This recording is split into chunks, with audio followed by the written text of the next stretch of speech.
Ah ouais, t'as pas vu le clap? On y va? Ça tourne là, ça tourne? Ah pardon. Salut Liv Lyon, je suis Damien Dovy. Aujourd'hui, on va parler karaté.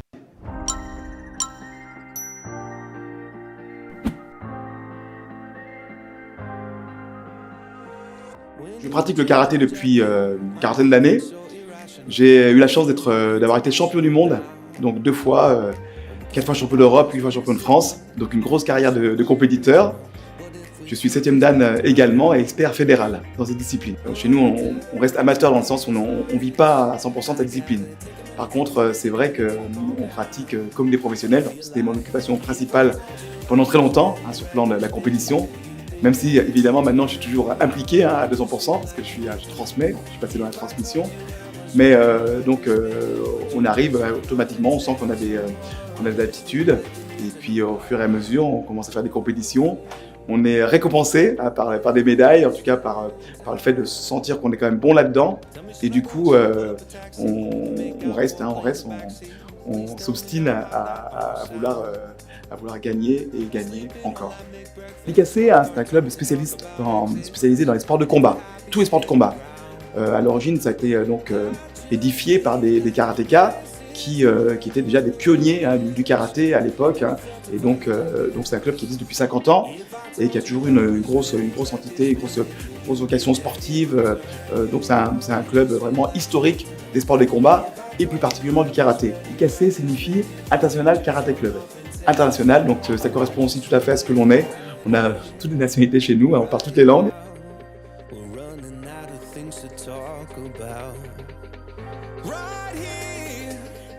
On parle souvent de 2 formes de karaté, le karaté sportif, le karaté traditionnel. Moi j'aime bien englober tout ça et d'ailleurs l'IKC c'est ce qu'on fait. On englobe karaté, le karaté c'est le karaté, c'est du combat.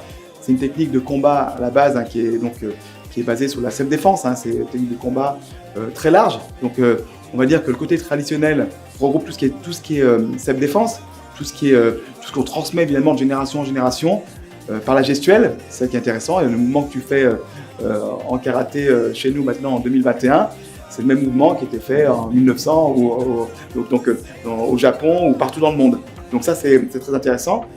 C'est un côté un petit peu figé, mais qui fait partie de l'histoire du karaté. À côté de ça, si on faisait que de la grammaire, parce que ça, si on faisait que de la grammaire et des choses carrées, ce serait pas plaisant. Donc on a développé finalement l'aspect sportif qui permet de jouer.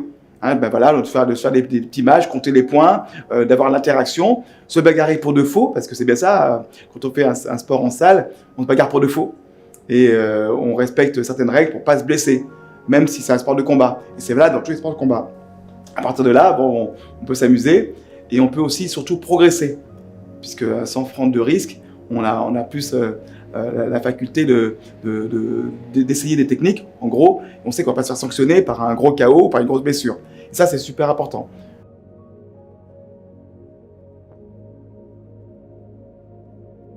Le karaté, c'est un sport de vitesse. Donc il faut avoir la vitesse et la précision dans les gestes. Donc ça, on développe de l'interaction. On répète des mouvements, on apprend à donner les mouvements, on apprend aussi surtout à se protéger, voir les coups arriver, bloquer, faire des gestes défensifs. Et donc voilà, c'est un sport très complet. Et il y a cette partie toujours mélangée traditionnelle qui nous permet finalement aussi de faire des gestes simples, tout seul. Il y a cet aspect aussi qui nous différencie des autres sports de combat. On a une forme individuelle. Le Covid nous a amené à nous poser, à réfléchir aussi, parce qu'on pense que il y a 2 solutions, soit tu restes sur ta chaise et tu fais rien et tu attends que ça se termine et tu déprimes, ou alors tu te dis c'est une opportunité pour se renouveler.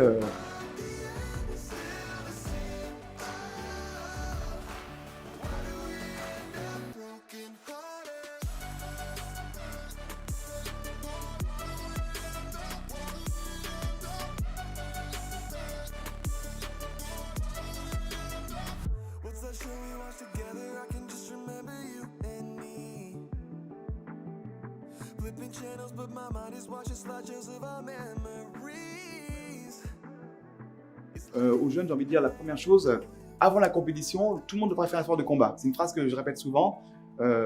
le sport de combat et évidemment le karaté t'apporte quelque chose qu'on ne retrouve pas forcément dans tous les domaines. Donc l'opposition, la gestion quand même du stress, des coups, de l'autre, et puis surtout bien se connaître.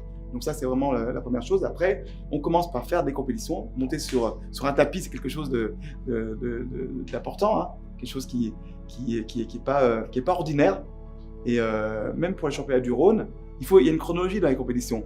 Le championnat du Rhône, le championnat du Lyonnais, de la Ligue, il y a le championnat de France. Et puis au fur et à mesure, il y a les Jeux Olympiques. Les Jeux Olympiques, ça va concerner une personne.